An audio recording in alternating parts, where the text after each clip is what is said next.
Hello guys, welcome back to our channel.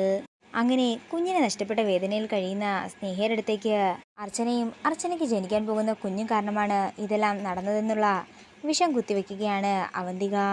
പിന്നീട് കാണിക്കുന്നത് ധനുഷും സ്നേഹയും തനിച്ചാകുമ്പോൾ സ്നേഹ ചോദിക്കുകയാണ്, ശരിക്കും അർച്ചനയുടെ അടുത്തിൽ ജനിക്കാൻ പോകുന്ന കുഞ്ഞു കാരണമാണോ നമുക്കിപ്പോൾ ഇങ്ങനെയൊക്കെ സംഭവിച്ചത്?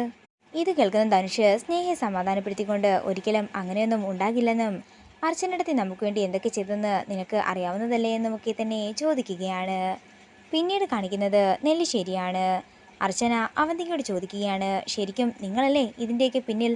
നിങ്ങൾ ശരിക്കും പറഞ്ഞാലേ ഒരു രാക്ഷസി തന്നെയാ. അതേലോ, ഞാനൊരു രാക്ഷസി തന്നെയാണെന്ന് അവന്തിക പറയുന്നു. ഇത് കേട്ട് ദേഷ്യത്തോടെ പോവുകയാണ് അർച്ചന. പിന്നീട് കാണിക്കുന്നത് സന്ധ്യ നന്ദനയും ഒന്നിച്ച് കാറിൽ പോകുന്നത് കണ്ടെന്നുള്ള വിവരം അവന്തികയെ വിളിച്ചറിയിക്കുന്ന മൂർത്തിയെയാണ്. രണ്ടിൻ്റെയും കഥ അങ്ങ് തീർത്തേക്കാനും ഇനി അവർ രണ്ടും ജീവനോടെ ഈ ഭൂമിയിൽ ഉണ്ടാകണ്ടെന്നും അവന്തിക മൂർത്തിക്ക് നിർദ്ദേശം കൊടുക്കുകയാണ്. ഇതോടുകൂടി പ്രൊമോ വീഡിയോയുടെ അവസാനിക്കുകയാണ്. വീഡിയോ ഇഷ്ടമായെങ്കിൽ മറക്കാതെ ലൈക്ക് ചെയ്യുക, ഷെയർ ചെയ്യുക, കമൻറ്റ് ചെയ്യുക. കൂടുതൽ സീരിയൽ അപ്ഡേറ്റ്സിനായി മറക്കാതെ സബ്സ്ക്രൈബ് ചെയ്യുക.